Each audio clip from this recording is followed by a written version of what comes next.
جس اضطراب اور بے چینی میں آج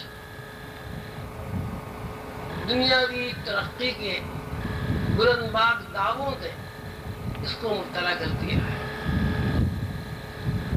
یہ جو ترقی ہم آپ دیکھ رہے ہیں، اس ترقی کے پیچھے سوائے صعوبت کے، سوائے پریشانی کے، سوائے بیماریوں کے، بدخوابی کے، ٹینشن کے، دماغی امراض کے ہمیں کچھ حاصل نہیں۔ بظاہر یہ ترقی ہماری آنکھوں کو چکا چوندھ کر رہی ہے، لیکن اس ترقی کے پیچھے جب ہم اس ترقی کا راز جاننے کی کوشش کرتے ہیں تو ہمیں سوائے مایوسیوں کے، سوائے پریشانیوں کے، سوائے بیماریوں کے اور عمر کے انحطاط کی کوئی چیز حاصل نہیں ہوتی۔ ترقی کا مفہوم میرے ذہن میں یہ ہے کہ انسان کو سکون ملے۔ ترقی کا مفہوم میرے ذہن میں یہ ہے کہ انسان بیماریوں سے نجات حاصل کر لے۔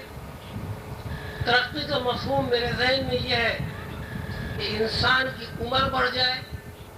ترقی کا مفہوم میرے ذہن میں یہ ہے کہ انسان کے اندر اخوت، محبت، بھائی چارہ اور آپس میں ایک دوسرے کے دکھ درد بانٹنے کے جذبات پیدا ہوں۔ لیکن جب ہم اس ترقی کو دیکھتے ہیں تو ہمیں یہ سب چیزیں نظر نہیں آتی، بلکہ مایوسی کے علاوہ کوئی چیز ہمیں حاصل نہیں ہوتی۔ آج کے دور میں بیماریوں کا یہ عالم ہے کہ ایسی ایسی بیماریاں پیدا ہو گئیں کہ جو کبھی سننے میں نہیں آئی تھی۔ ذہنی پریشانی کا یہ عالم ہے، آپ کسی گھر میں چلے جائیں، اس کے باوجود کہ اللہ تعالیٰ کے انعامات و اکرامات وافر مقدار میں حاصل ہیں، گھر میں آسودگی کا ہر سامان مہیا ہے، ٹی وی ہے، ریڈیو ہے، وی سی آر ہے، گاڑی ہے، ٹیلی فون ہے، ریفریجریٹر ہے، گیس کے چولہے ہیں، اوون ہے، ہر وہ چیز جو سہولت کی ہو سکتی ہے ہمیں میسر ہے، لیکن اس کے باوجود اگر ہمیں کوئی چیز میسر نہیں ہے تو سکون نہیں۔ ہر گھر میں ایک عذاب ہے بے سکونی کا، ایک عذاب ہے بیماریوں کا، ایک عذاب ہے پریشانیوں کا، اور ایک عذاب ہے ایک دوسرے سے اختلاف کا۔ اب سے 50 سال پہلے بھی یہ انسان اس دنیا میں آباد تھے جو آج ہیں، لیکن ترقی کا یہ فسو اتنا زیادہ نہیں تھا جتنا آج ہے۔ نتیجے میں جیسے جیسے یہ ترقی بڑھ رہی ہے، اس ترقی کے نتیجے میں ہمارے اندر سے اطمینان میں قلب ختم ہوتا چلا جا رہا ہے، اور جیسے جیسے ہم اس دنیاوی ترقی کو اپنی زندگی کا مقصد بنا رہے ہیں، اسی مناسبت سے ہمارا اندر کا حال ایک خواہش زدہ انسان کا ہو۔ ہر آدمی اندر سے ٹوٹا ہوا ہے، ہر آدمی اندر سے بکھرا ہوا ہے، ہر آدمی اندر سے بے چین ہے، ہر آدمی اندر سے پریشان ہے۔ اعتماد ختم ہو گیا، باپ بیٹے پر اعتماد نہیں کرتا، بیٹا باپ پر اعتماد نہیں کرتا، شوہر بیوی کے لیے جو جذبات رکھتا ہے اس کا اگر پتہ چل جائے تو خوش شرم آتی ہے کہ وہ بیوی کے اوپر اعتماد نہیں کرتا، بیوی شوہر کے اوپر اعتماد نہیں کرتا۔ یہ کیا کون سی ترقی؟ یہ کوئی ترقی نہیں۔ ترقی کا منشا یہ ہے کہ انسان کے اندر اطمینان میں قلب پیدا ہو۔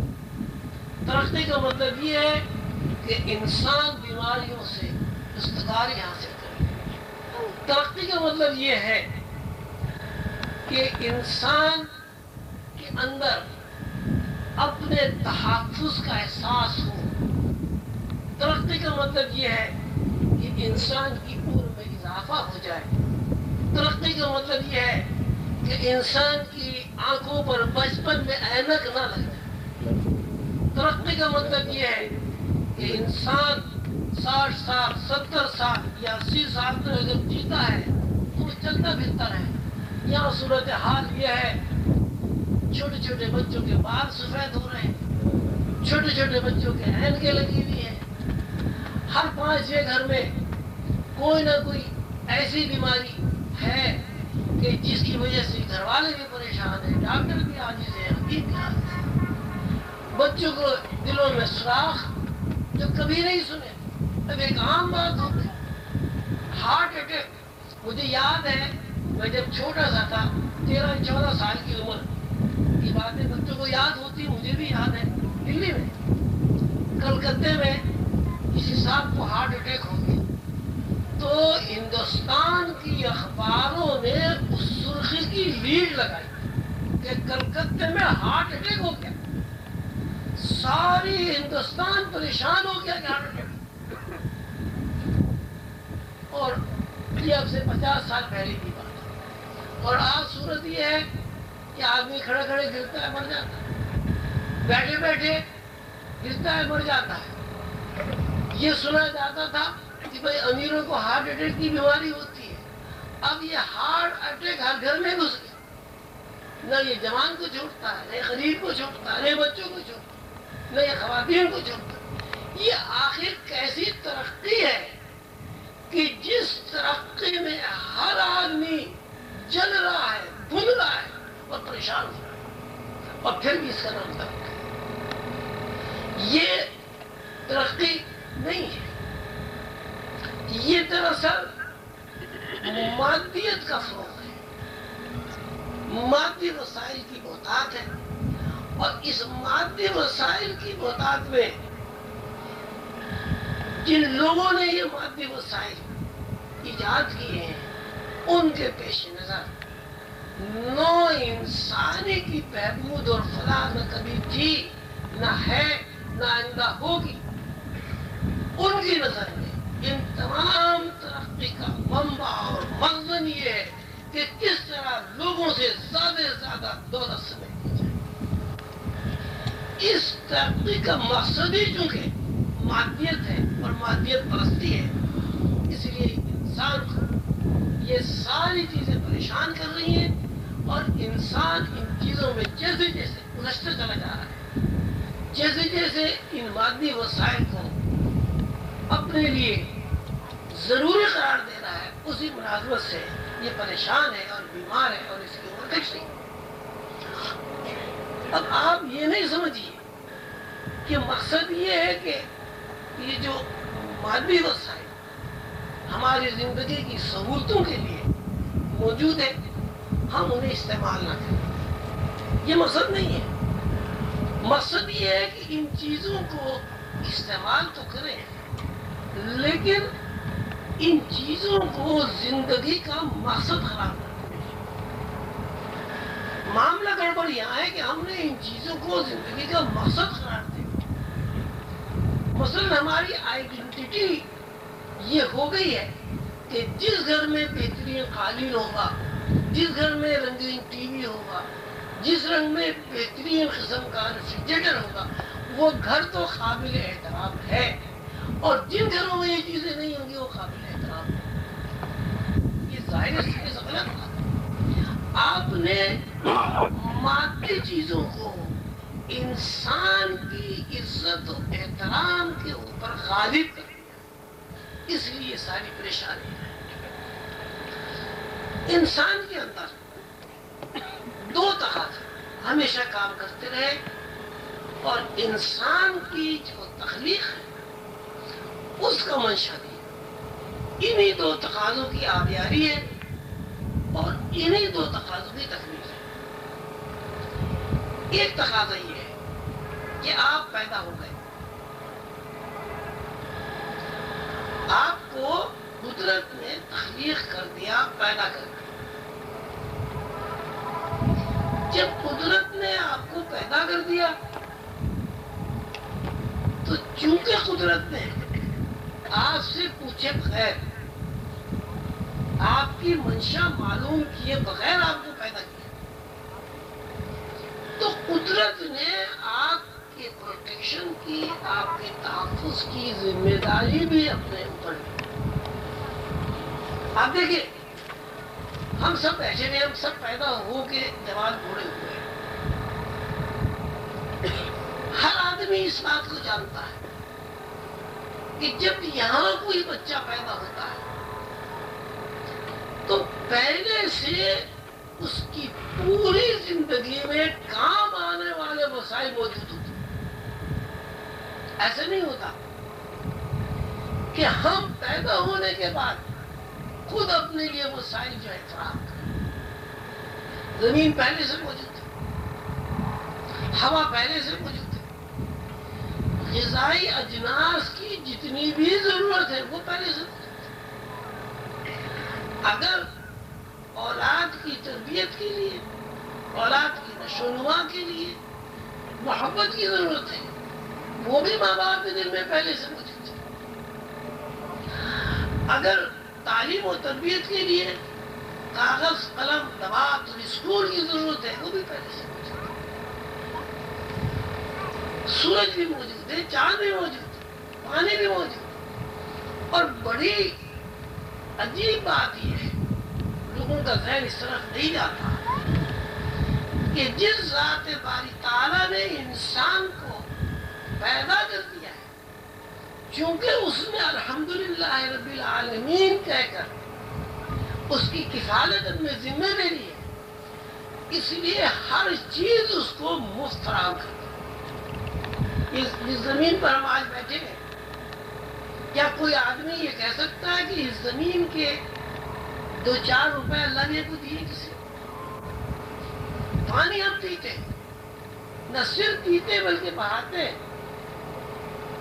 کیا کوئی انسان اٹھ کر یہ دعویٰ کر سکتا ہے کہ اس نے اللہ کو پانی کے لیے پیسے دیے؟ ہوا اگر نہ ہو تو ساری دنیا زیر و زبر ہو جائے گی۔ لیکن کوئی آدمی یہ کہہ سکتا ہے کہ اللہ تعالیٰ کو اس نے ہوا کے لیے کچھ پیسے دیے، قیمت دی؟ آکسیجن، چاندنی، دھوپ، کون سی ایسی چیز ہے جو انسان کی زندگی کو سنبھالے ہوئے ہے اور انسان میں اس کی کوئی قیمت اللہ تعالیٰ کو نہیں؟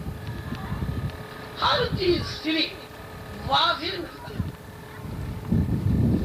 تو اب چونکہ اللہ تعالیٰ نے یہ ساری چیزیں اپنی مرضی سے، اپنی منشا سے ہم سے کچھ بغیر فراہم کرتی ہے، پیدا کرتی ہے، اور ان کو قائم رکھنے میں ایک تسلسل ایسا بنا دیا ہے کہ آپ آم بوئے نہ بوئے آپ کو آم مل جائے گا۔ ہر وہ چیز جس کی آپ کو ضرورت ہے قدرت فراہم کر۔ اب 2 باتیں ہوئی۔ ایک بات یہ کہ قدرت نے آپ کو پیدا کیا اپنی مرضی سے، آپ سے پوچھے، کیونکہ آپ سے قدرت نے پوچھا نہیں، آپ کو پیدا کر دیا ہے، تو قدرت نے پوری زندگی کی کفالت بھی اپنے ذمہ لے لی اور ہر چیز آپ کو فری مہیا کر۔ ایک تقاضا تو یہ ہوا کہ آپ پیدا ہوئے، قدرت نے پیدا کیا، اور اپنی زندگی کو قائم رکھنے کے لیے بچپن سے جوانی میں، جوانی سے بڑھاپے میں، اور بڑھاپے سے دوسری دنیا میں منتقل ہونے کے لیے آپ کو وسائل کی ضرورت ہے۔ تو ایک جذبہ تو یہ ہوا کہ آپ وسائل کو استعمال کریں گے، اس لیے کہ آپ بھی یہ احتیاج ہے، آپ کی یہ ضرورت ہے۔ یہ آپ کا ایک مادی جذبہ ہوا، یا مادیت سے مستفید ہونے کے لیے آپ کے اندر ایک تقاضا ہوا۔ چونکہ آپ مادیت کے بغیر زندہ نہیں رہ سکتے، پانی کے بغیر زندہ نہیں رہ سکتے، ہوا کے بغیر زندہ نہیں رہ سکتے، زمین کے بغیر زندہ نہیں رہ سکتے، تو یہ ایک مجبوری ہے کہ ہم مادیت کو استعمال کرنے پر اس طرح مجبور ہے کہ کسی بھی طرح سے اپنی جان نہیں چھوڑا سکتے. ایک تقاضا تو ہماری زندگی کا یہ کام. لیکن ساتھ ساتھ جس ہستی نے آپ کو پیدا کیا، جس ہستی نے وَالَّذِي يُصَوِّرُكُمْ فِي الْأَرْحَامِ كَيْفَ يَشَاءُ، اللہ تعالیٰ فرماتے ہیں کہ دیکھو تمہارا اللہ کیسا ہے. وَالَّذِي يُصَوِّرُكُمْ فِي الْأَرْحَامِ كَيْفَ يَشَاءُ، دیکھو تمہارا اللہ کیسا ہے، تمہارا خالق کیسا ہے کہ ماؤں کے پیٹ میں ایسی تصویر کشی کر دی ہے کہ ہر تصویر دیکھنے کے قابل ہے، ہر تصویر میں توازن ہے. اللہ تعالیٰ اپنی تعریف کرتے ہیں. اور ساتھ ساتھ چونکہ اللہ تعالیٰ نے اپنی مرضی سے یہ تصویر کشی کی، ہماری تصویریں بنائی ہیں، اس لیے اللہ تعالیٰ نے اس تصویر کو پروٹیکشن دینے کے لیے، اس تصویر کی حفاظت کرنے کے لیے، اس تصویر کی نشو و نما کے لیے اللہ تعالیٰ نے سارے وسائل فراہم کر دیے. اب سوال یہ پیدا ہوتا ہے کہ اللہ تعالیٰ کو کیا ضرورت پیش آ گئی تھی کہ انسان کو پیدا کر کے اتنا بڑا نظام قائم کرتا. سورج بناتا، چاند بنا، سورج، ستارے، زمین، پانی، ہوا، آکسیجن اور نہ معلوم کیا کیا چیزیں. آخر اللہ تعالیٰ کوئی ضرورت کیوں پیش ہے؟ تو اللہ تعالیٰ نے یہ سارا نظام بنایا. خود اللہ تعالیٰ فرماتے ہیں کہ میں ایک بہترین خالق ہوں. میری صفت یہ ہے کہ میں نئی نئی تصویریں بناتا ہوں. اب آپ دیکھیں، اب کبوتر بھی ایک تصویر ہے، بکری بھی ایک تصویر ہے، بلی بھی ایک تصویر ہے، خوبصورت خوبصورت پرندے وہ بھی تصویریں ہیں. سمندروں میں آپ نے دیکھی تھی مچھلیاں کیسی کیسی خوبصورت، وہ بھی تصویریں. انسان کی ایک تصویر. اللہ تعالیٰ فرماتے ہیں کہ میں احسن الخالقین ہوں، بہترین تصویریں بنانے والا ہوں. اور نہ صرف تصویر بنانے والا ہوں بلکہ تصویروں کو پروٹیکشن بھی دوں، تصویروں کی نشو و نما بھی کروں. اب میں ایک بات چاہتا ہوں کہ یہ تصویریں جو ہے یہ صرف اتنا سا کام کرے. اتنی عنایات ہے. ماں باپ دیے، 9 مہینے ماں کے پیٹ میں غذا فراہم کی، پیدائش کے بعد ماں کے سینے کو دودھ سے بھر دیا. 2 سال تک اللہ تعالیٰ نے غذا فراہم کی. پھر بڑا ہوا، پھر اور بڑا ہوا، پھر اور بڑا ہوا، عقل دی، شعور دی، ہاتھ پیر دیے، طاقت. اتنا بڑا نظام اللہ تعالیٰ کا. ان ساری عنایات و اکرامات کے بدلے میں اللہ تعالیٰ صرف ایک بات چاہتا ہے کہ تم مجھے جانو اور پہچانو. اللہ تعالیٰ کی خواہش ہے کہ میں نے جو تمہیں پیدا کیا اور اتنا بڑا نظام تمہارے لیے قائم کر دیا، ساری مادی وسائل تمہیں مفت فراہم کر دیا. ابھی جو آپ کی جو چیزیں ہیں، آرام و آسائش کی سہولتوں کی چیزیں، یہ ساری چیزیں ظاہر ہے کسی نہ کسی صورت سے اللہ کے بنائے ہوئے وسائل سے پیدا ہوتی ہیں. مثلا الیکٹرانک کا نظام ہے آپ کے، اب اس میں لوہا شامل ہے، اس میں ربڑ شامل ہے، اس میں تار کے اوپر کپڑا شامل ہے، اس میں آپ کا لیڈ شامل ہے، ایلومینیم شامل ہے، پلاسٹک شامل ہے. آپ یہ بتائیں کہ کون سی ایسی چیز ہے جو سائنٹسٹ نے ایجاد کر انہی چیزوں کو جمع کر کے اور ان چیزوں کو ایک خاص پروسیس سے گزار کر انہوں نے ساری چیزیں بنا دی. کوئی ایسی ترقی ہمارے سامنے نہیں آئی کوئی ایسی ایجاد ہمارے سامنے آ بھی نہیں سکتی جو اللہ تعالیٰ کے پھیلائے ہوئے وسائل سے باہر. مثلا کرسی میں بیٹھے، اب اس میں بھی دیکھیے لکڑی ہے، پلاسٹک ہے. یہ اللہ تعالیٰ نے لکڑیاں مفت پیدا کی ہے، بیچتے تو آپ نے لگا دو، نہیں بیچتے. جنگل کے جنگل کھڑے ہوئے اللہ تعالیٰ. مثلا یہ آپ کا ایک ٹینٹ لگا ہوا ہے، اس میں ظاہر سود لگا ہوا. جب تک یہ زمین کے اندر سے روئی پیدا نہ ہو دھاگا نہیں بنے. تو زمین کے تو کوئی پیسے اللہ تعالیٰ کو جس بیج سے روئی اگ رہی ہے وہ کبھی نہ کبھی جہاں سے بھی آیا وہ بھی فری آپ کو ملا، اس کے لیے کوئی پیسے آپ کو اللہ تعالیٰ نہیں. یعنی جس طرح بھی آپ اپنی زندگی کو الٹ پلٹ کریں، ایک ہی بات آپ کے سامنے آئے گی کہ اللہ ایسا رحیم و کریم رب العالمین ہے کہ جس نے مخلوق کے لیے جو بھی چیز پیدا کی مفت فرا، ہر چیز مفت. اب سانس لے رہے ہیں، سانس کے ساتھ آکسیجن اندر جا رہی ہے، وہ آکسیجن جل کے کاربن ڈائی آکسائڈ بن رہی ہے، باہر ہوا نکل رہی ہے، ایک سانس اندر جا رہا ہے، ایک سانس باہر آ رہا ہے. ہم یہاں اتنے لوگ بیٹھے ماشاء اللہ، خواتین بھی ہیں، بچے بھی ہیں، بڑے بھی ہیں، بوڑھے بھی ہیں، پڑھے لکھے بھی ہیں، دانشور بھی ہیں. کیا کوئی آدمی ایک اس مجمع میں کھڑے ہو کر اس بات کی نشاندہی کر سکتا ہے کہ انسان کے اندر کون سی انرجی جل رہی ہے جس کی وجہ سے اس کا دل بھی چل رہا ہے، اس کا پھیپھڑا چل رہا ہے، اس کے گردے بھی چل رہا ہے؟ کیا انسان اس انرجی کو حاصل کرنے کے لیے کوئی تیل جلا رہا ہے، کوئی گیس جلا رہا ہے، کوئی پیٹرول جلا رہا ہے؟ آپ بیٹھے، آپ کی مشین چل رہی ہے، کہاں سے انرجی آ رہی ہے آپ کو نہیں پتا. دل آپ کا چل رہا ہے، دماغ آپ کا چل رہا ہے، آنکھیں آپ کی چل رہی ہیں، آنکھیں آپ کی چل رہی ہیں، ہر چیز مسلسل، ہر لمحہ آپ بیٹھے ہو، آپ سوتے ہو، آپ جاگتے ہو، آپ چل رہے ہو، آپ دوڑ رہے ہو، کچھ بھی ہو، کسی حالت میں ہو، آپ کی مشین نہیں رکتی، مشین نہیں چل رہی.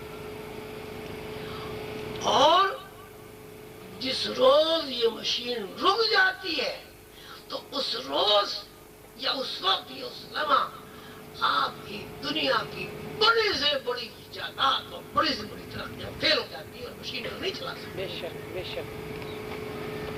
تو اتنے انعامات و اکرامات اللہ کے ہمارے اوپر ہیں کہ جو ایجادات ہمیں میسر ہیں وہ بھی اللہ کے بنائے ہوئے وسائل سے بنے. ان تمام انعامات و اکرامات کے بس اللہ کیا چاہتا ہے کہ میں یہ چاہتا ہوں کہ جس طرح ایک ماں اپنے بچے سے یہ چاہتی ہے کہ بچہ مجھے ماں کہہ کے پکارے، اور اگر وہ بچہ اس ماں کے ماں ہونے سے انکار کر دے تو ماں کو تکلیف ہوتی ہے. اسی طرح اللہ بھی کہتا ہے کہ میں 70 ماؤں سے زیادہ محبت کرتا ہوں. میں نے تمہیں پیدا کیا تو مجھے ماں کہہ کے پکارو اور ماں کہہ کے مجھے جانو اور پہچانو. یہ کتنی ہم ستم ظریفی ہے، کتنی بڑی جہالت ہے، کتنا بڑا ظلم ہے، کتنی بڑی ناانصافی ہے کہ اللہ کی ہر نعمت ہم استعمال کر رہے ہیں، اور جس اللہ نے، جس ہستی نے، جس رب العالمین نے یہ ساری نعمتیں ہمیں عطا کی، ہم اس کو نہ جاننے کی کوشش کرتے ہیں، نہ اس کو پہچاننے کی کوشش کرتے ہیں، بلکہ اب تو صورتحال یہ ہو گئی ہے، اتنا زمانہ دور چلا گیا حضور پاک صلی اللہ علیہ وسلم کی تعلیمات سے 1400 سال کہ برملا دانشور ہماری یہ کہتے ہیں کہ اللہ کو تو کوئی دیکھ ہی نہیں سکتا، اللہ کو تو کوئی دیکھ ہی نہیں سکتا، جبکہ خود اللہ تعالیٰ قرآن پاک میں فرماتے ہیں وَفِي أَنفُسِكُمْ وَلَا تُبْصِرُونَ، اے میرے بندوں میں تمہارے اندر بیٹھا ہوا ہوں، تم مجھے دیکھتے کیوں؟ فِي أَنفُسِكُمْ، میں تمہارے اندر بیٹھا ہوں، تم مجھے دیکھتے کیوں نہیں؟ تو اب یہ ہماری بلا شبہ بدقسمتی ہے، بدنصیبی ہے، محرومی ہے کہ اللہ ہمارے اندر بیٹھا ہوا ہے. اللہ کی دی ہوئی تمام چیزیں تو ہم استعمال کرتے ہیں، لیکن اللہ کو جاننے کی اور پہچاننے کی کوشش نہیں کرتے۔ یہی وہ بنیادی بات ہے کہ جس کی وجہ سے ہم پریشان ہیں اور بے سو۔ اگر ہم اللہ کی تمام دی ہوئی نعمتوں کو استعمال کریں گے، جو کہ اللہ خود چاہتا ہے کہ ہم اس کو استعمال کریں، اگر اللہ نہ چاہتا اللہ ہوا بناتا ہی نہیں، اگر اللہ نہ چاہتا اللہ پانی تخلیق ہی نہیں کرتا، اگر اللہ نہ چاہتا تو اللہ زمین سے گندم ہی نہیں اگاتا، اگر اللہ نہ چاہتا تو لوگوں کے دماغ میں نئی نئی ایجادات سے متعلق فارمولے ہی نہیں پیدا کرتے۔ اللہ خود چاہتا ہے کہ ہر چیز استعمال کرے۔ اللہ تعالیٰ کہتا ہے کہ یہ جو زمین میں نے تمہیں بنائی ہے، بنا کر دیے تمہیں اور زمین پر بھیجا ہے، یہ میں نے تمہارے لیے بنائی تاکہ تم استعمال کرو۔ وَسَخَّرَ لَكُم مَّا فِي السَّمَاوَاتِ وَمَا فِي الْأَرْضِ جَمِيعًا مِّنْهُ۔ یہ زمین، تم تو خالی زمین کا ذکر کر رہے ہو، آسمان بھی، یہ زمین اور آسمان جتنے بھی ہیں، ان کے اندر جو کچھ بھی ہے وہ میں نے تمہارے لیے مسخر کر دیا تاکہ تم کو استعمال کرو۔ ہم تمہیں تو زمین پر ہی بس کر دیا نا، زمین کے وسائل کو استعمال کرتے کرتے اللہ کو یہ بڑی عجیب بات ہے کہ ہم وسائل کو تو اہمیت دے رہے ہیں، لیکن وسائل پیدا کرنے والی ذات کو ہم کوئی اہمیت نہیں دیتے۔ اگر ہم ساری چیزیں استعمال کرتے ہیں، موجودہ ترقی جو ہے اس کو استعمال کرتے ہیں، آپ ریڈیو بھی استعمال کریں، ٹی وی بھی استعمال کریں، ہوائی جہاز بھی استعمال کریں، لیکن ساتھ ساتھ یہ ہے کہ جس ہستے میں یہ ساری چیزیں آپ کو مفت فراہم، آپ اس سے بھی اپنا رشتہ اور ناطہ جوڑ رکھیں۔ اور یہ کوئی مشکل کام نہیں ہے۔ آپ اپنی اولاد کی تربیت کرتے ہیں، اپنی اولاد کو اعلیٰ تعلیم دلاتے ہیں۔ اعلیٰ تربیت آپ اولاد کی اس لیے دلاتے ہیں، اس سے ہمارا نام روشن ہو۔ اعلیٰ تعلیم اس لیے دلواتے ہیں کہ اپنا پیٹ بھر لے گا، روٹی کھا لے گا۔ اعلیٰ تعلیم آپ اس لیے دلاتے ہیں کہ اس کا بہت بڑا نام ہو جائے گا ہمارے بیٹے۔ اسی طرز فکر کو اگر آپ بدل کر اللہ کی طرف موڑ دیں تو آپ بچوں کی تربیت اس لیے کریں کہ یہ اللہ کی امانت ہے ہمارے پاس۔ اگر ہم نے اس کی اچھی تربیت کر دی تو اللہ ہم سے راضی ہو جائے گا۔ اگر ہم نے اس بچے کو اعلیٰ تعلیم دلا دی تو یہ اپنے پیروں پر بھی کھڑا ہوگا اور اللہ کی مخلوق کی خدمت بھی کرے گا، اللہ کے مخلوق کے کام بھی۔ آپ اپنی اولاد کی تربیت اس لیے کریں کہ آپ کی نسل چلے گی تو وہ بھی ظاہر آپ وہی اولاد سے فائدہ پہنچے گا، اور آپ اپنی اولاد کی تربیت اس لیے کریں کہ اللہ خوش ہوگا، تب بھی آپ جو اولاد آپ ہی کی رہے گی، اللہ میاں کا تو بیٹا نہیں بن جائے گا۔ بات طرز فکر کی ہے۔ تو یہ جو ہماری زندگی ہے اس میں دو طرز فکر، دو تقاضے کام کر رہے ہیں۔ ایک تقاضا یہ ہے کہ ہم مجبور ہیں اس بات پر کہ مادی دنیا میں رہیں، مادی دنیا میں سانس لیں، مادی دنیا کے تقاضے پورے کر کے جو وسائل ضروری ہیں ان کو استعمال کریں۔ اور دوسرا تقاضا یہ ہے کہ ہم اس ہستی کو بھی یاد رکھیں جس ہستی میں یہ تمام وسائل ہمارے لیے فراہم کیے۔ اگر مادی تقاضے کے تحت ہم صرف زندگی گزارتے ہیں تو یہ ساری زندگی شیطنت کی زندگی، یہ ساری زندگی پریشان حالی کی زندگی، یہ ساری زندگی افسردگی اور غمناک زندگی۔ اور اگر ہم اس دنیا کے وسائل کو اس لیے استعمال کریں کہ ہمارا اللہ یہ چاہتا ہے کہ ہم ریڈیو بھی سنیں، ہمارا اللہ یہ چاہتا ہے کہ ہم ہوائی جہاز میں بیٹھے، ہمارا اللہ یہ چاہتا ہے کہ ہم ریل میں بیٹھے، ہمارا اللہ یہ چاہتا ہے کہ ہم کار میں بیٹھے. اسی لیے تو اللہ نے یہ کاریں بنائی. اب دیکھیے ایک طریقہ یہ بھی ہے کہ ہمیں اچھا کپڑا پہننا چاہیے.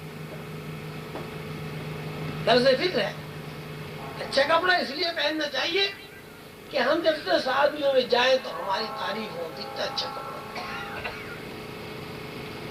اور ایک طرز فکر یہ بھی ہے کہ ہمیں اچھا کپڑا اس لیے پہننا چاہیے تاکہ اچھا کپڑا بنانے والی فیکٹریاں چلتی رہیں اور اس میں کام کرنے والے مزدوروں کو روزی ملتی.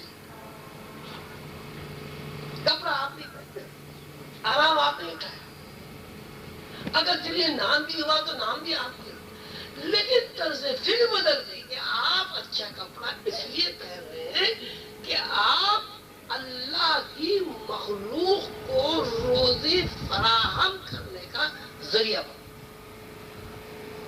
اب ہر آدمی یہ کیسا مجھے اچھا کپڑا نہیں پہنے، موٹا چھوٹا کندر پہنتا، اس کا نتیجہ کیا نکلے گا؟ اس کا نتیجہ یہ نکلے گا فیکٹریاں بند ہو گیا، ہزار لاکھوں آدمی بیکار ہو جائیں گے، بوتے بڑھ. یہ آپ کا الیکٹرانک سسٹم ہے، ناسلکی نظام ہے. آج یہ کہیں کہ صاحب یہ تو معکوس ترقی ہے، اسے چھوڑ دیں. بجلی سے کیا ہے، 1400 سال پہلے تو بجلی نہیں تھی، ہم کیوں استعمال کریں؟ آپ کو پتہ ہے کیا؟ میرا خیال ہے 5 ارب کی آبادی کے اندر 2 ارب آبادی بھوکی مر جائے گی اگر یہ الیکٹرانک نظام ختم. تو آپ ان چیزوں کو اس لیے استعمال کریں کہ ان کے استعمال کرنے سے ہمارے بھائی کو روزی ملے، اللہ کی مخلوق کی کفالت ہو، لوگوں کے گھر بنے گے، تعلیمات عام ہوں گی، پیسہ نہیں ہوگا تعلیم حاصل. بات طرز فکر، طرز فکر میں اگر اللہ ہے تو یہ طرز فکر پیغمبروں کی طرز فکر ہے. طرز فکر میں اگر اللہ نہیں ہے تو یہ ساری طرز فکر شیطانی طرز اور مادی طرز. جب شیطانی طرز فکر ہوگی تو ظاہر ہے آپ رسوا اور ذلیل ہوں گے شیطان کی طرح. اب جب پیغمبروں کی طرز فکر آپ کے اندر ہوگی آپ کو پیغمبروں کی طرح اللہ سے قربت بھی حاصل اور پیغمبروں کی طرح آپ کو اطمینان قلب حاصل. جب آپ کو اطمینان قلب حاصل ہوگا تو آپ بیمار بھی کم ہوں گے. زیادہ بیماریاں تو بے سکونی سے ہوتی ہیں، ٹینشن سے ہوتی ہیں. تو یہ 2 طرز فکر جو ہے جب سے یہ کائنات بنی چل رہی ہے برابر، اور ان دونوں طرز فکر کو قائم رکھنے کے لیے اللہ تعالیٰ نے 2 اسکول قائم رکھے. تھاٹ آف اسکول کہتے ہیں، کیا کہتے ہیں؟ School of thought. مجھے انگریزی نہیں آتی. اسکول آف تھاٹ 2 ہو گئے. ایک اسکول آف تھاٹ یہ ہو گیا کہ شیطان کی طرز فکر، اور اسکول آف تھاٹ یہ ہو گیا پیغمبروں کی طرز فکر. شیطان کی طرز فکر یہ کہ وہ مادیت کے علاوہ دوسری طرف دیکھتا ہی نہیں. پیغمبروں کی طرز فکر یہ کہ وہ مادیت کو پوری طرح استعمال کرتے ہیں لیکن وہ اللہ کی دی ہوئی چیز سمجھ کر اسے استعمال کرتے. تو جتنی پیغمبرانہ تعلیمات ہیں 1,24,000 کا نمبر ہے، ان کا ایک ہی پیغام ہے. اللہ نے تمہیں پیدا کیا، اللہ نے تمہارے لیے وسائل پیدا کیے، اللہ کا شکر ادا کرو. اعملوا آل داؤد شکرا وقلیل من عبادی شکور. اب سوال یہ کہ ہم اللہ کا شکر ادا کریں تو شکر تو جب کریں گے جب چیز کو استعمال کریں. ایک بندے نے بہترین لباس بنایا اور اس کو الماری میں سجا کے رکھ دیا، اور روز اس لباس کے سامنے کھڑے ہو کے وہ کہتا یہ کہتی اللہ تیرا شکر، یا اللہ تیرا شکر، یا اللہ. اور اس لباس کو پہنتا یہ پہنتی نہیں. کیا شکر ہو گیا؟ شکر کا مطلب یہ ہے کہ آپ اللہ کی نعمت کو خوش ہو کر استعمال کریں اس ذہن کے ساتھ کہ اللہ نے دیا. اس میں سارے مادی وسائل جو بھی آپ استعمال کریں وہ سب اللہ کی طرف سے ہو جائیں گے اور آپ کو ان کے استعمال سے سکون ملے گا. اور جتنا جتنا آپ اللہ کی دی ہوئی نعمت کو استعمال کریں گے اسی طرح سے اللہ سے آپ کو قربت حاصل ہوگی. لیکن اگر آپ صرف مادیت کے اعتبار سے کہ بھئی بہترین لباس اس لیے پہننا ہے کہ 4 آدمی میں ہماری عزت ہو، تو یہ شیطانی طرف ہے. تو جتنی پیغمبرانہ طرز فکر ہے یہ سب کی سب مادیت کے ساتھ چلنے والی چیز روحانیت ہے. آپ یقین کریں مادیت اور روحانیت دو الگ الگ چیزیں نہیں ہیں. مادیت اور روحانیت دونوں ساتھ ساتھ چل رہی ہیں. آپ کے اندر میرے اندر روح کام کر رہی ہے. اگر جب ہمارے اندر سے روح نکل جاتی ہے کہ آپ نے کسی مرے ہوئے آدمی کو چلتے پھرتے دیکھا تو اس کا مطلب یہ ہے کہ جب تک روح ہمیں سہارا دے گیا ہماری مادی جسم یہ چل پھرتا ہے.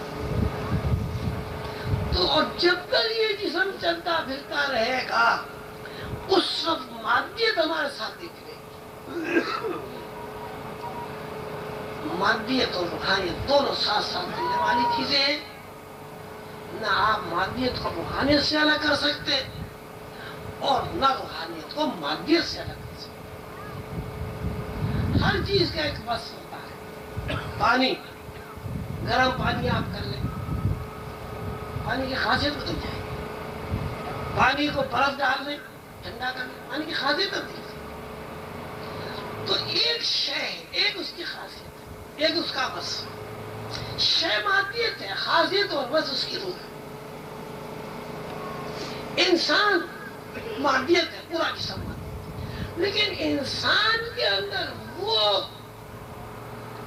ذخیرہ یہ جوہر یہ انرجی جو انسان کو حرکت دے رہا ہے چلا رہا ہے آگے پیچھے کر رہا ہے مادیت. تو پیغمبروں کی تعلیمات کا نچوڑ یہ ہے کہ مادیت کے ساتھ ساتھ چونکہ روح کے بغیر مادیت قائم نہیں رہ سکتی تو مادیت کو بھی ساتھ رکھو اور ساتھ ساتھ روحانیت کو بھی ساتھ رکھو.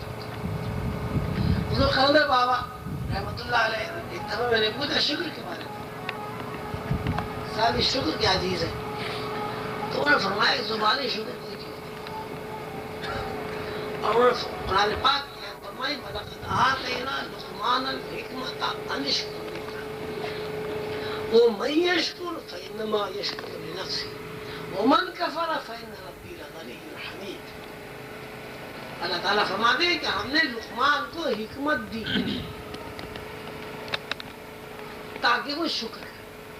وَلَقَدْ آتَيْنَا لُقْمَانَ الْحِكْمَةَ أَنِ اشْكُرْ لِلَّهِ. اور جو کوئی بندہ شکر کرتا ہے اس سے اسی کو فائدہ پہنچتا ہے اور جو بندہ کفران کرتا ہے وہ محروم ہو جاتا ہے.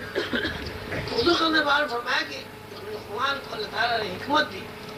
اگر لقمان حضرت لقمان علیہ السلام اگر اس فہم کو اس فراست کو اور اس حکمت جو اللہ تعالیٰ نے انہیں دی تھی اس کو عام نہ کرتے استعمال نہ کرتے تو شکر کا کون سا مقام؟ حکمت سے مراد یہ کہ جو اللہ تعالیٰ نے فہم و فراست حکمت علم حضرت لقمان علیہ السلام کو دی. حضرت لقمان علیہ السلام نے اس حکمت کو پھیلایا لوگوں تک پہنچایا یعنی اس حکمت کو استعمال کیا. اس کے بعد انہوں نے شکر ادا کیا کہ ہم نے لقمان کو حکمت دی تاکہ وہ اس کو استعمال کرے. شکر کا مطلب ہے اس کو استعمال کیا. تو جو چیزیں اللہ تعالیٰ نے آپ کو عطا کی ان کا شکر یہ ہے کہ ان چیزوں کو آپ اللہ تعالیٰ کی طرف سے دی ہوئی سمجھیں. جب آپ ان چیزوں کو اللہ تعالیٰ کی طرف سے دی ہوئی سمجھیں گے تو ظاہر ہے بار بار آپ کا ذہن اللہ کی طرف جائے گا اور اللہ کی طرف بار بار ذہن جانے سے اللہ سے آپ کی دوستی ہو جائے گی، قربت ہو جائے گی۔ اور جب کسی بندے کی اللہ سے دوستی ہو جاتی ہے، بندے سے مراد مرد نہیں، عورت مرد سب اللہ کے بندے۔ اللہ تعالیٰ فرماتے ہیں الا ان اولیاء اللہ لا خوف علیہم ولا هم یحزنون۔ جب بندے سے ہماری دوستی ہو جاتی تو وہ ہماری صف بندوں کی دوستوں کی صف میں شامل ہو گئے۔ جب بندے بار بار ہماری طرف رجوع کرتے اور ہر معاملے میں چیزوں کے استعمال میں ہمیں یاد کرتے، ہمارا شکر بجا لاتے، وہ یہ سمجھتے کہ ہم ان کے محافظ ہیں، ہم ان کے لیے وسائل فراہم کرنے والے ہیں، ہم ان کے رب ہیں، تو بار بار جب یہ کہتے اور وہ چیزوں کو استعمال کر کے خوش ہوتے ہیں تو ہم ان کو اپنا دوست بنا لیتے ہیں۔ اور ہمارے دوستوں کو الا ان اولیاء اللہ لا خوف علیہم ولا هم یحزنون، اور جب کوئی ہمارا دوست بن جاتا ہے تو اس کے اوپر سے غم اور خوف ختم ہو جاتا ہے۔ اب آپ غور فرمائیں، جب کسی بندے کے اندر سے غم اور خوف نکل گیا تو سوائے سکون کے، سوائے راحت کے، سوائے اطمینان قلب کے اور کیا چیز اس کو تکمیل؟ یہ ہماری بہت ہی بیوقوفی ہے، جہالت ہے کہ ہم اللہ کی چیزیں استعمال کرتے ہیں دیوی، لیکن ان چیزوں کو ہم یہ سمجھتے ہیں کہ ہماری حاصل کرنا ہے۔ چونکہ ہم یہ سمجھتے ہیں کہ ہماری حاصل کرتا ہے، اس لیے ہمارا ذہن اللہ کی طرف نہیں جاتا، اپنی ذات کی طرف جا رہا ہے، اور چونکہ ہم نے یہ کہہ دیا چیزیں ہماری حاصل کرتا ہے، اس لیے اس چیز کی قیمت ہے۔ حالانکہ سیدھی سی بات ہے، اللہ تعالیٰ عقل ہی نہ دے، کون سی چیز یاد ہو سکتی؟ کیا آپ نے ریٹارڈیڈ بچے نہیں دیکھے؟ اللہ تعالیٰ ہاتھ ہی نہ دے، انگلیاں نہ سے بچے کو دے، پیدائشی انگلیاں نہیں ہوتی، کیا کر لیں گے آپ؟ کچھ بھی نہیں۔ ہر چیز اللہ کی طرف سے، اور یہی بات جتنے اولیاء اللہ ہے، جتنے پیغمبر علیہ السلام ہے، جو اللہ کے دوست ہیں، ان کے بارے میں اللہ تعالیٰ قرآن پاک میں فرماتا ہے والراسخون فی العلم یقولون آمنا به کل من عند۔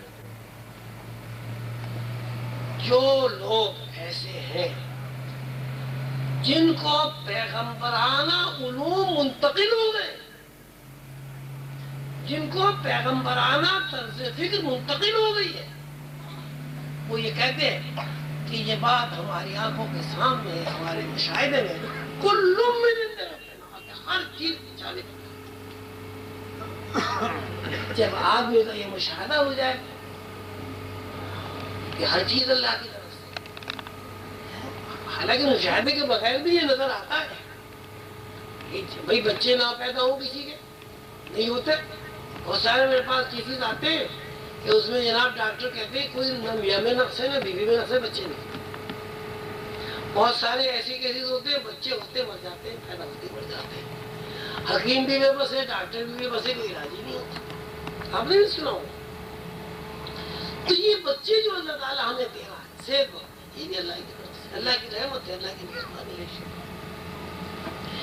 تو یہ ہماری جو اس وقت پریشانی ہے، بدحالی ہے، بیماری ہے، عمر کا گھٹنا ہے، آپس میں اختلاف ہے، شک و شبہ ہے، جادو ٹونے سے جی کا چکر ہے، جس کو دیکھو جادو ہو گیا، جادو ہو گیا، جادو ہو گیا، جادو ہو گیا، کوئی جادو نہیں ہو گیا۔ یہ دراصل پیغمبرانہ طرز فکر سے دوری کی علامت، یہ بدبختی ہے۔ جب کوئی بندہ پیغمبرانہ طرز فکر سے دور ہو جاتا ہے تو شیطان اسے پکڑ لیتا ہے، اور شیطان جب پکڑ لیتا ہے تو جادو صفی کی علامت اس کے لیے اور باقی ہو جاتا ہے۔ جب ہم شیطانی طرز فکر میں داخل ہو جاتے ہیں تو ظاہر جادو سکلی ہوگا، وہ کیا ہوگا۔ لیکن اگر ہم پیغمبرانہ طرز فکر میں اپنی زندگی گزارے تو کوئی جادو سری کوئی تشویش نہیں ہوتا، سب اللہ تعالیٰ کی حفاظت ہوتی ہے، پروٹیکشن ہوتا۔ تو یہ ہماری محرومیاں، ہماری پریشانیاں، دین کی طرف سے بے رغبتی، شک شبہ، بے یقینی، نفرتیں، اس سب کی وجہ یہ ہے کہ ہم اللہ کی دی ہوئی نعمتوں کی تو قیمت لگا رہے ہیں، لیکن جس نے وہ نعمت دی اس کی وہ قیمت نہیں۔ یہ ہمارا مشن ہے، اسی بات کی ہم کوشش کرتے ہیں۔ یہ بات سیدھی سی ہے، ایک باپ اپنی اولاد کے لیے کوئی اثاثہ چھوڑتا ہے، مکان چھوڑتا ہے، کاروبار چھوڑتا ہے، باپ زندہ ہے، اولاد کے ثبوت کر دیتا ہے، مکان بھی کاروبار بھی، اور وہ اولاد جو ہے وہ کاروبار کو بھی اہمیت دیتی ہے، گھر کو بھی اہمیت دیتی ہے، اور باپ کی کوئی قدر نہیں کرتی۔ کیا کوئی باپ اولاد کے اس طرز عمل سے راضی ہوگا؟ تو جس طرح ایک بیٹا اپنے باپ کے ورثے کو تو اہمیت دے رہا ہے اور باپ کو کوئی اہمیت نہیں دے رہا، اور باپ اس سے خوش نہیں ہو سکتا، اسی طرح اللہ کی دی ہوئی نعمتوں کو استعمال کرنے کے بعد ان نعمتوں کو تو آپ اہمیت دیے اور اللہ کو اہمیت دے، اللہ سے کبھی خوش نہیں، اور جب اللہ خوش نہیں ہوگا تو نو انسانی کبھی پرسکون زندگی نہیں گزار سکتی، نو انسانی کبھی جنت میں داخل نہیں ہو سکتی، اس کے لیے دنیا بھی عذاب ہے، یہ دنیا بھی دوزخ ہے، اور مرنے کے بعد بھی اس کے لیے دوزخ مقدر ہوگا۔ یہ نمازیں، یہ روزے، یہ حج، یہ زکوٰۃ، یہ سب اس لیے ہے، یہ ایک بات کی پریکٹس ہے کہ انسان کا ذہن اپنے خالق کی طرف متوجہ ہو جائے، نماز قائم کرو بلکہ اللہ تعالیٰ کے ساتھ رابطہ قائم کرو، روزہ رکھو اس لیے بھوکے رہو کہ اللہ تعالیٰ کی خوشنودی ہے، افطار کرو اس لیے کھانا کھاؤ کہ اللہ تعالیٰ اب کھانا کھانے سے خوش ہوگا، حج کرو اس لیے محنت مشقت کرو کہ آپ کے اس عمل سے ان صفا والمروہ من شعائر اللہ کہ اللہ تعالیٰ اس سے خوش ہوگا۔ تو زندگی کا کوئی بھی آپ عمل لے لیں، کوئی بھی عمل جس کا نام عبادت ہے، اس کا ایک ہی منشا ہے کہ آپ کا ذہن اللہ تعالیٰ کی طرف متوجہ ہے، آپ ان چیزوں کو استعمال کریں، لیکن ہر وقت یہ بات آپ جانتے رہے کہ اللہ تعالیٰ کا، دیکھیں نا اب کوئی آدمی آپ کا دوست ہے، قریبی دوست ہے، وہ آپ کو انگوٹھی دے رہا ہے، آپ اس کو بہت چاہتے ہیں، بہت اس کا ادب کرتے ہیں، تو جب بھی انگوٹھی کی طرف آپ کا ذہن جائے گا، کیا یہ بات آپ کے ذہن میں نہیں آئے گی میں فلاں دوست کی دی ہے، میرے شوہر کی نشانی ہے، میری بیوی کی نشانی ہے، میرے محبوب کی نشانی ہے؟ تو ایک انگوٹھی سے تو آپ کا ذہن جا رہا ہے بار بار، لیکن اتنی بے شمار نعمتیں آپ استعمال کرتے ہیں اور آپ کا ذہن اللہ کی طرف نہیں جاتا۔ یہی وہ بنیادی بات ہے جس کی وجہ سے نو انسانی پریشان ہے، اور جب تک نو انسانی اس بات کو نہیں سمجھ لے گی اس وقت تک نو انسانی پریشانیوں کے اعتبار سے نہیں نکل سکتے۔ ہماری کوشش سلسلہ عالیہ حضری کے تیری خادم ہے، بندے ہیں، میں ان میں سے ایک ہوں، کہ ہم نو انسانی کے مسلمانوں کے اندر نہیں، صرف مسلمانوں کے اندر تو ہونی چاہیے، ہمارا علم، ہمارا منشا، ہمارا مقصد یہ ہے کہ ہم اس طرز فکر کو، پیغمبرانہ طرز فکر کو پوری نو انسانی کے اندر پھیلاتے ہیں۔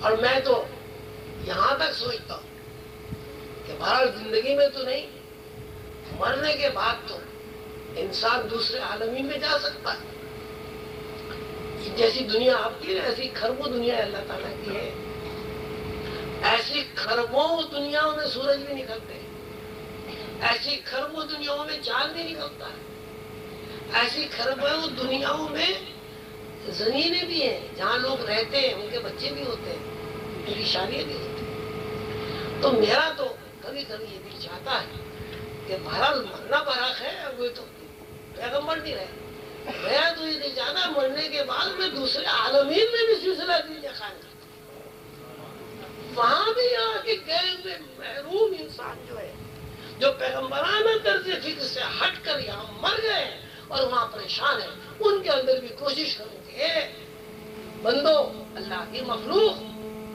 کچھ بھی نہیں بگڑا، صرف پیغمبروں کی طرز فکر اپنا، اللہ تمہیں اپنا دوست بنا، تمہارے اوپر سے غم اور خوف کے بادل چھٹ جائے، تم پرسکون زندگی گزار، تمہارے اندر اطمینان قلب کی ایک ایسی کیفیت پیدا ہو جائے کہ اگر تم 1,00,000 آدمی کو مجمع میں جا کے کھڑے ہو جاؤ تو ہر آدمی تمہاری خوشی سے، تمہارے مسرت سے، تمہارے چہرے کی روشنیوں سے متاثر ہو کر تمہاری طرف پڑے گا اور تم سے کہے گا، اے اللہ کے بندے، یہ خوشی کا راز، یہ اطمینان قلب کا راز تو مجھے نہیں پتا۔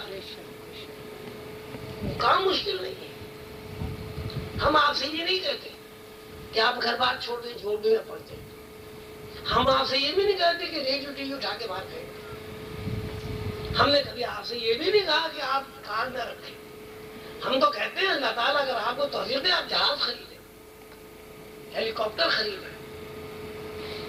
ہمارا صرف ایک پیغام ہے کہ جس ہستی نے آپ کو وسائل فراہم کیے آپ اس کو نہ بھولیں،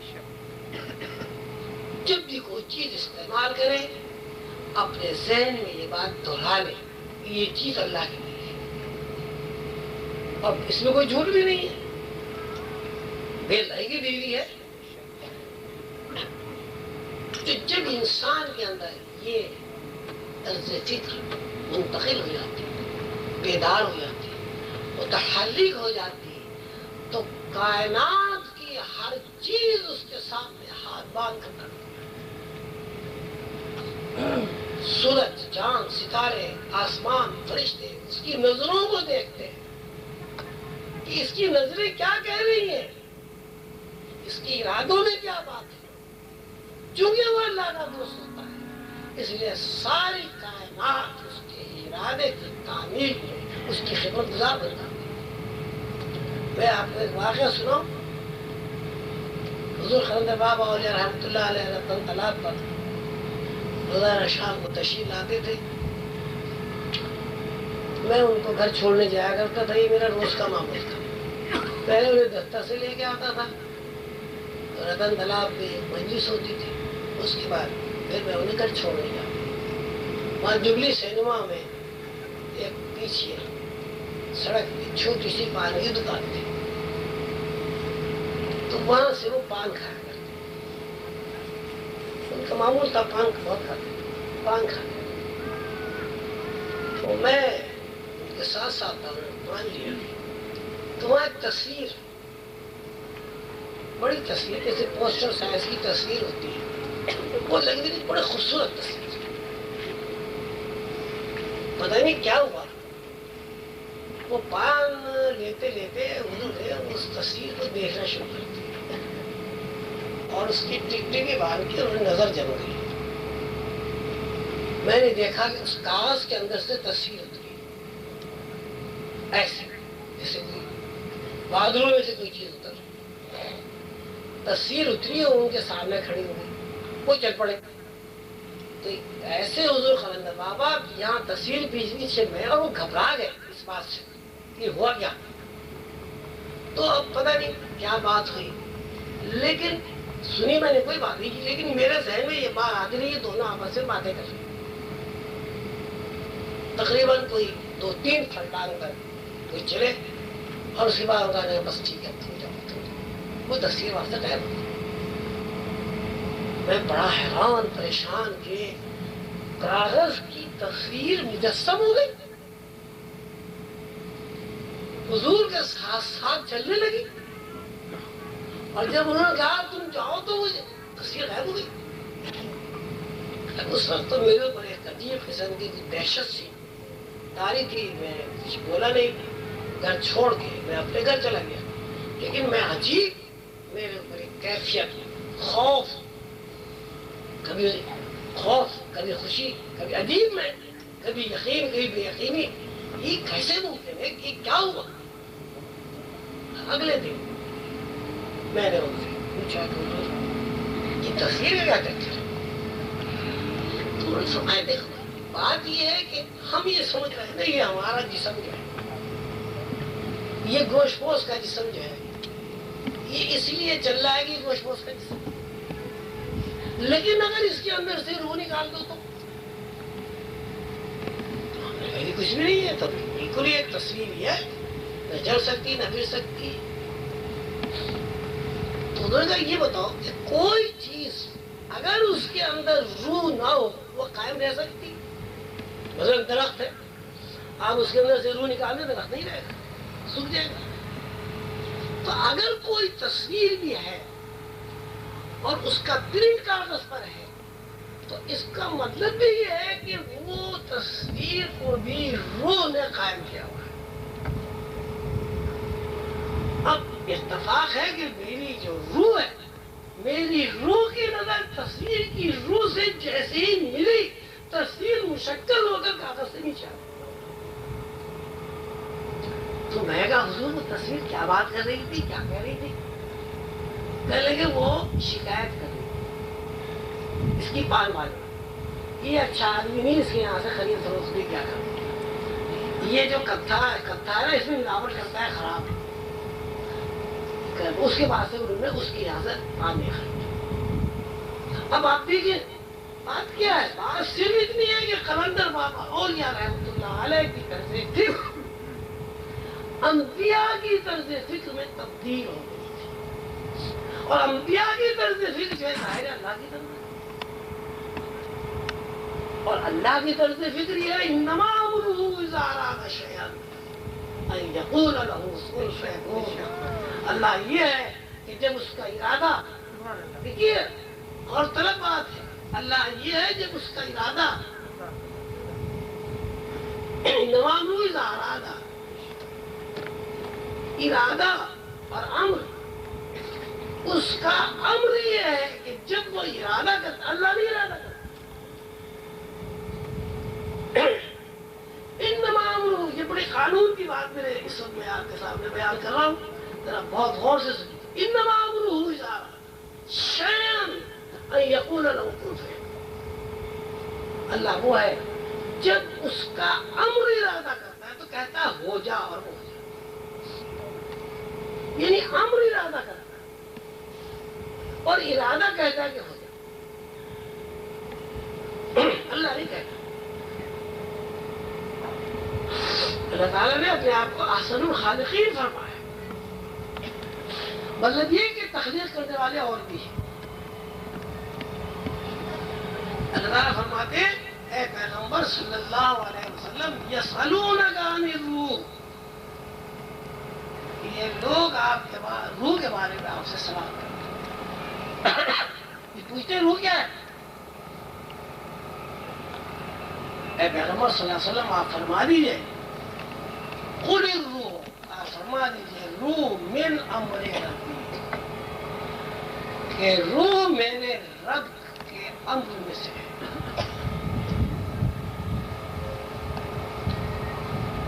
پھر اللہ تعالیٰ قرآن پاک میں فرماتے ہیں کہ انسان ناقابل تذکرہ شے تھا.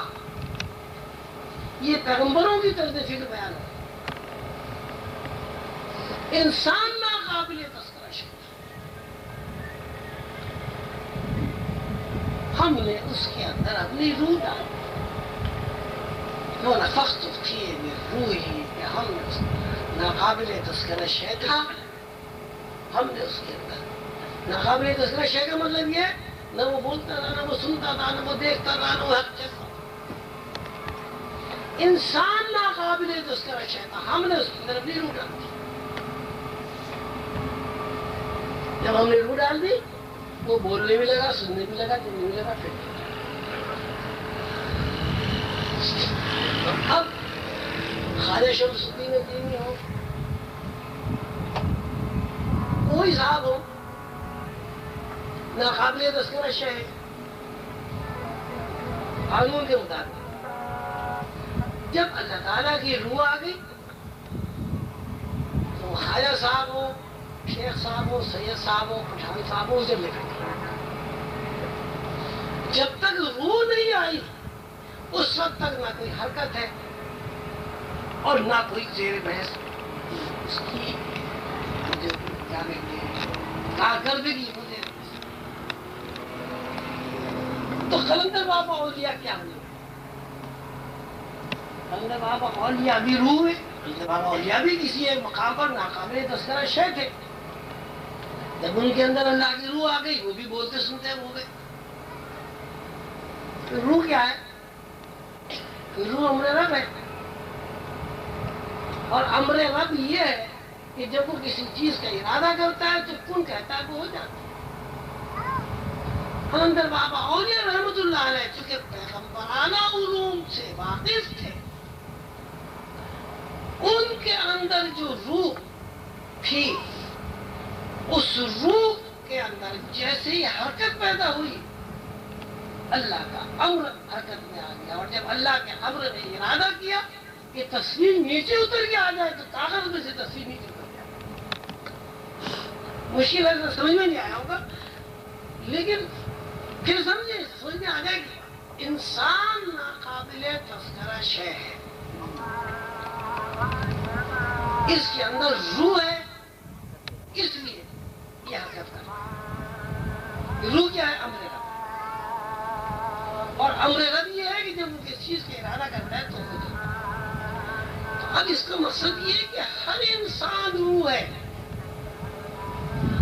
چونکہ انسان روح ہے، روح امر رب ہے تو ہر انسان اللہ کا امر ہے۔ اگر انسان پیغمبرانہ طرز فکر کو اپنا لے تو ظاہر ہے اپنے روح سے واقف ہو جائے گا۔ جب اپنے روح سے واقف ہو جائے گا تو اللہ کے امر سے بھی واقف ہو جائے گا، اور جب اللہ کے امر سے واقف ہو جائے گا تو ساری کائنات اس کے سامنے جھک جائے گی۔ کیسی پریشانی، کیسی مایوسی، کیسی خودکشی، کیسی بیماری، کیسی معاشی تنگدستی، یہ ساری کائنات اللہ نے آپ کے لیے بنائی۔ وسخر لكم ما في السماوات وما في الارض جميعا منه وسخر لكم الشمس والقمر والنجوم مسخرات کہ میں نے تو تمہارے لیے چاند، سورج، ستارے، زمین، آسمان کچھ اس کے اندر ہے تمہارے تابع۔ تمہارے سے مراد گوشت پوش کا مادی جسم نہیں، روح کے تابع کرتے۔ تمہارے اندر روح ہے جو تمہیں حرکت دے گی۔ اگر نوع انسانی بڑے بڑے علوم اس نے سیکھے، اگر نوع انسانی اپنے اصل سے واقف ہو جائے، روح سے واقف ہو جائے، روحانی علوم سیکھ لے اور پیغمبرانہ طرز فکر کو اپنا لے تو یہ دنیا اس کے لیے جنت ہے۔ اور اگر پیغمبرانہ طرز فکر کو اس نے نہیں اپنایا تو چونکہ پیغمبرانہ طرز فکر کے علاوہ اگر کوئی طرز فکر ہے تو شیطانی طرز فکر ہے، تو یہ دنیا میں اس کے لیے عذاب و دوزخ ہے، اور مرنے کے بعد کی زندگی میں اس کے لیے عذاب و دوزخ ہے۔ اللہ تعالی ہم سب کو توفیق دے کہ ہم بہت آسان عمل جو ہے اپنے اندر جھانکنے کا وہ شروع کریں۔ جب اللہ تعالیٰ فرماتے ہیں میں تمہارے اندر ہوں تو مجھے دیکھتے کیوں نہیں؟ تو کم از کم ہمیں 24 گھنٹے میں 10 منٹ 15 منٹ تو ایسے نکالنے چاہیے کہ اللہ تعالیٰ کہہ رہا ہے میں تمہارے اندر ہوں، دیکھو تو صحیح کہاں ہے۔ تو آنکھیں بند کر اپنے اندر اللہ کو تلاش کریں، اپنی روح کو تلاش کریں، اور اس کے لیے آسان ترین طریقہ بزرگوں نے ایجاد کیا ہے، اور جس طریقے پر بزرگ چل کر روحانی علوم سے واقف ہوئے اور جن طریقوں پر چل کر پیغمبروں کی طرف سے ہمارے بزرگوں کو منتقل ہوئی ہے وہ آسان ترین طریقہ پر جتنے بھی میرے یہاں بہن بھائی تشریف فرما ہے، ایک تو صورت یہ ہے کہ وہ کسی اسکول میں داخل ہو، کسی بھی سلسلے میں شمولیت اختیار کرے۔ یہ مقصد یہ نہیں کہ عظیم دل سے لگے، جہاں بھی دل لگے استاد روحانی ہونا چاہیے. درس گاہ کا انتخاب کرے، کسی اسکول کا انتخاب کرے، کسی سلسلے کا انتخاب کرے. اور اگر درس گاہ کے انتخاب میں دیر ہے یا بھی راستہ نہیں مل رہا تو اللہ کے وعدے کے مطابق وفی انفسکم افلا تبصرون، میں تمہارے اندر ہوں، تم مجھے دیکھو. تو ایک وقت مقرر کر کے صبح کا فجر کی نماز کے بعد یہ رات کو سونے سے پہلے 10 منٹ 15 منٹ آنکھیں بند کر کے بیٹھ جائیں، اپنے دل کے اندر جھانکیں اور اللہ کے وعدے کے مطابق اپنے دل کے اندر یہ دیکھیں کہ اللہ دل کے اندر ہے، اللہ اندر ہے. اور فی انفسکم افلا تبصرون، 1 دن 2 دن 10 دن 20 دن 50 دن ظاہر ہے جب آپ اللہ کو ڈھونڈیں گے تو اللہ تو آپ کو خود ہی ڈھونڈ رہا ہے. اللہ تعالیٰ کہتے ہیں جو بندہ میری طرف ایک قدم بڑھتا ہے میں اس طرف 2 قدم بڑھتا ہوں. جو بندہ میری طرف تیز چلتا ہے میں اس طرف دوڑ کر جاتا ہوں. جہاں بندہ ایک ہے وہاں میں دوسرا ہوں، جہاں بندے 2 ہیں وہاں میں تیسرا ہوں. نحن اقرب الیہ من حبل الورید، میں تو تمہاری لیکن جان سے بھی زیادہ ہوں. اب جب آپ اللہ کے لیے ایک خاص وقت مقرر 10 منٹ بھی کافی ہے پابندی کے ساتھ، آپ سارے کام کرتے ہیں، کھانا کھاتے ہیں، ناشتہ کرتے ہیں، چائے پیتے ہیں، بچوں کو اسکول بھیجتے ہیں، وقت کی پابندی کے ساتھ بچوں کو اسکول سے لے کے آتے ہیں، خاوند ملازمت پہ جاتا ہے، بیویاں خاوند کی آنے سے پہلے اس کی ضروریات کا خیال کرتی، کھانا پکاتی، جو بھی کچھ. تو ہر چیز آپ دنیا میں کر رہے ہیں. تو کیا ہم اتنے ہی بد نصیب ہیں کہ ہم اللہ کے لیے 10 منٹ بھی نہیں نکال سکتے؟ آپ لوگ اللہ کے لیے 10 منٹ ضرور نکالیں اور آنکھیں بند کر کے بیٹھ جائیں اور صرف ایک کام کریں کہ میرے اندر اللہ ہے، میرے اندر آپ یقین کریں. اگر آپ لوگوں نے یہ عمل شروع کر دیا اور 6 مہینے تک اس کو پابندی سے کر لیا، کوئی اس میں پابندی نہیں، نماز روزہ حج زکوٰۃ کو اپنی جگہ، بس فرق اتنا ہے کہ دیکھیے آدمی کہیں جاتا ہے تو صاف ستھرا ہو کے تو جاتے ہیں، شادی بیاہ میں جاتے ہیں تو نہا کے دھو کے کپڑے پہن کے خوشبو لگا کے آپ جاتے ہیں، اور اتنا سا کام کرتا ہے کہ وہ جگہ صاف ستھری ہو، آپ خود صاف ستھرے ہو. اللہ کے لیے صفائی ستھرائی کوئی چیز نہیں، وہ ہمارے لیے. اگر ہم گندے ہوتے ہیں ہمارے پسینے میں سے بدبو آتی ہے تو ہمیں خود ہی کپڑے دھلنے لگتے اور دوسرے کے سامنے شرماتے جاتے ہیں کہ بدبو آئے گی کیا کریں. تو اب چونکہ ہم اللہ کے سامنے جا رہے ہیں، اللہ کو ڈھونڈنے جا رہے ہیں، اللہ کو تلاش کرنے جا رہے ہیں، تو صاف ستھری جگہ کا انتخاب کر کے جہاں شور و گل نہ ہو، اندھیرا ہو. اندھیرے سے یہ بھی مراد نہیں کہ آپ وہ شیشوں پہ کالا رنگ کر لیں، نہیں، اندھیرا ہو، بس آنکھیں بند کر کے بیٹھ جائیں اور بس یہ سوچیں کہ اللہ میرے اندر ہے. یہی سوچیں کہ اللہ مجھے دیکھ رہا ہے، اللہ دیکھ ہی رہا ہے، سب کو پتا ہے. انشاءاللہ اس طرز عمل سے آپ کا ذہن پیغمبرانہ طرز فکر کی طرف متوجہ ہو جائے گا اور آپ اپنی دنیا میں جتنے بھی معاملات ہیں ان میں یہ پریکٹس ہو جائے گا کہ آپ اپنا ذہن اللہ کی طرف موڑ سکیں. دوسری بات جو حضرت قلندر بابا اولیاء رحمۃ اللہ علیہ نے مجھے بتائی تھی اور یہ فرمایا تھا، یہ گر کی بات ہے، اگر تم نے اس کو اپنا لیا تو نہ یہاں پریشانی ہوگی نہ آخرت میں پریشانی. وہ یہ کہ جو بھی نعمت آپ کو حاصل ہو اس میں آپ شکر ادا کریں، اور جو نعمت آپ کو حاصل نہ ہو اس کے لیے اللہ سے دعا کریں، شکوہ کریں. جو نعمت حاصل ہے، اگر آپ پانی پیا، گرمی میں ٹھنڈا پانی پیا، آپ کو سکون ملا، آپ اللہ کا شکر ادا کریں. سردی لگ رہی ہے، آپ نے چائے دی، آپ کے اندر حرارت پیدا ہوئی، آپ اللہ کا شکر ادا کریں. بچہ کھیل رہا ہے، باتیں کر رہا ہے، آپ خوش ہو رہے ہیں، آپ اللہ کا شکر ادا کریں کہ اللہ نے ہمیں کیسے اچھے بچے دیے۔ جب خوشی ہو اللہ کا شکر ادا کریں، جب کوئی چیز استعمال کریں اللہ کا شکر ادا کریں۔ ارے دیکھیے نا، آپ نے مرغی کھائی تو آپ نے کہا یا اللہ تیرا شکر تو نے مرغی دی، تو اللہ نے تو مرغی نہیں کھا لی، مرغی تو آپ نہیں کھائی۔ اور جو چیز میسر نہیں ہے اس پہ شکوہ نہیں کریں، بلکہ اللہ تعالیٰ کے ارشاد کے مطابق ادعونی استجب لکم، مجھ سے مانگو میں دوں گا۔ جو چیز میسر نہیں اس کے لیے جدوجہد کریں، کوشش کریں، اللہ سے مانگے، شکوہ نہ کریں، اور جتنی بھی چیزیں آپ میسر ہیں ان کو استعمال کریں اور اللہ کا شکر کریں۔ اللہ تعالیٰ ہم سب کو پیغمبرانہ طرز فکر اپنانے کی توفیق عطا فرمائے۔ حضرت کلندر بابا وغیرہ رحمۃ اللہ علیہ کے فیض سے ہم سب کو مستفیض فرمائے۔ اللہ تعالیٰ ہمارے اندر روحانی صلاحیتیں ہیں، سب کے اندر ہیں، ان کو بیدار و متحرک کرنے کی ہمیں ہمت دے۔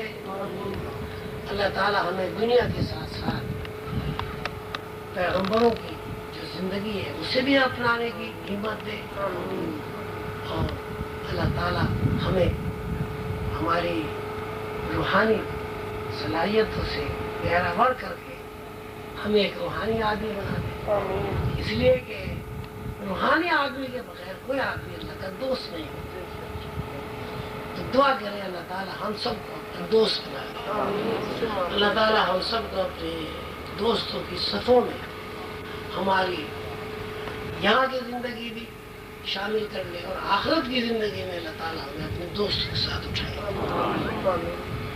اللہ تعالیٰ ہمیں آپس میں محبت و خلوص عطا فرمائے، تفرقہ، نفرت، حسد، جلن، اس سے ہمیں دور رہنے کی توفیق عطا فرمائے۔ اللہ تعالیٰ والدین میں اور اولاد میں سعادت مندی عطا فرمائے، والدین اولاد کی طرح شفقت کریں اور اولاد والدین کی سعید ہوں۔ اللہ تعالیٰ میاں بیوی میں ذہنی ہم آہنگی عطا فرمائے، اس لیے کہ ذہنی ہم آہنگی کے علاوہ اولاد کی تربیت کبھی صحیح نہیں ہو سکتی۔ اگر کسی گھر میں ایسی صورت ہے کہ بھئی بیوی کوشش کر رہی ہے، خاوند سیدھا نہیں ہوتا، خاوند کوشش کر رہے ہیں، بیوی سیدھی نہیں ہوتی، تو اس میں یہ ہے اللہ تعالیٰ ہمیں صبر اور ہمت دے، ان دونوں میں سے کوئی ہے سلنڈر ہو جائے تاکہ اولاد بھی تربیت سکھائے۔ اس کے بعد حضور کلندر بابا علیہ رحمۃ اللہ علیہ کے اس کی تقریب کے سلسلے میں اشارے سماعت کرنا ہے، فاتحہ ہوگی، اس کے بعد لنگر تقسیم ہوگا۔ صلی اللہ تعالیٰ علی خیر خلقہ محمد وآلہ وصحبہ۔ شمینہ شاہ صاحبہ، شمینہ شاہ صاحبہ۔ دکھیوں پہ کرم اپنا یا صلی اللہ کرنا،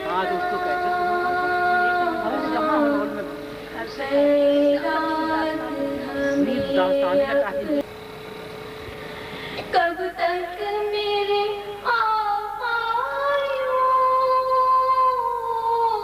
یہ زندہ بسر ہوگی،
یادوں میں تمہاری ہم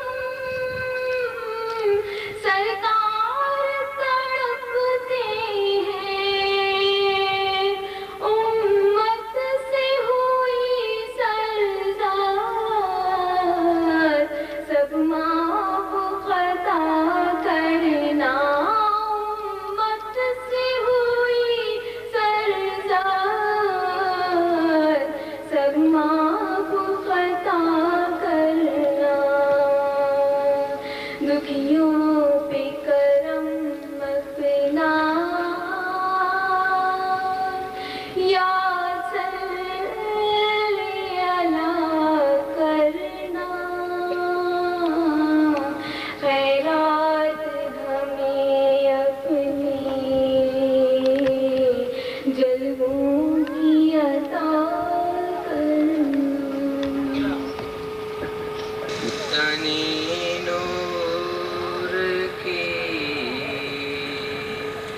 نور پھیلا ہوا آج کی رات ہے،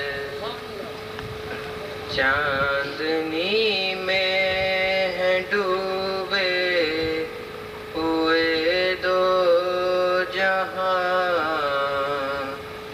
کیسی رونق فضا آج کی رات ہے، عرش پر دھوم ہے، فرش پر دھوم ہے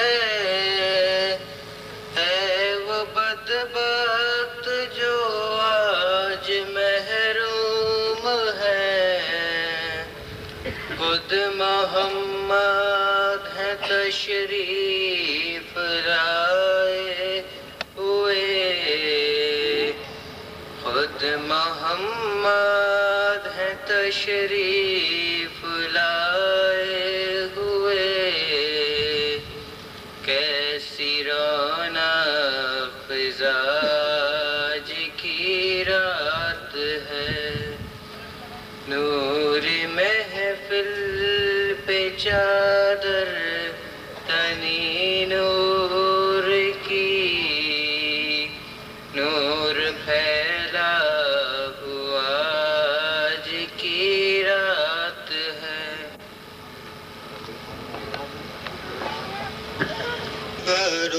بھروسہ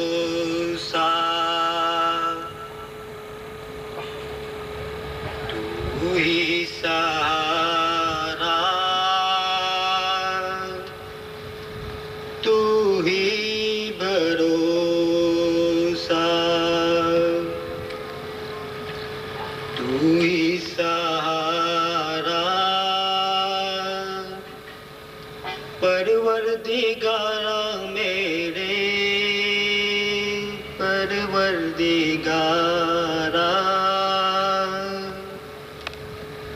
منظور منظور منظور منظور،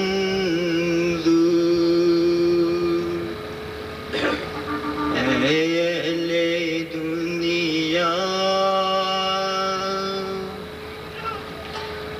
اللہ میرا، باقی تمہارا،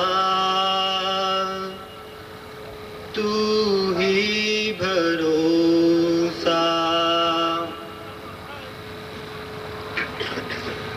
وہ نہ خدا ہے،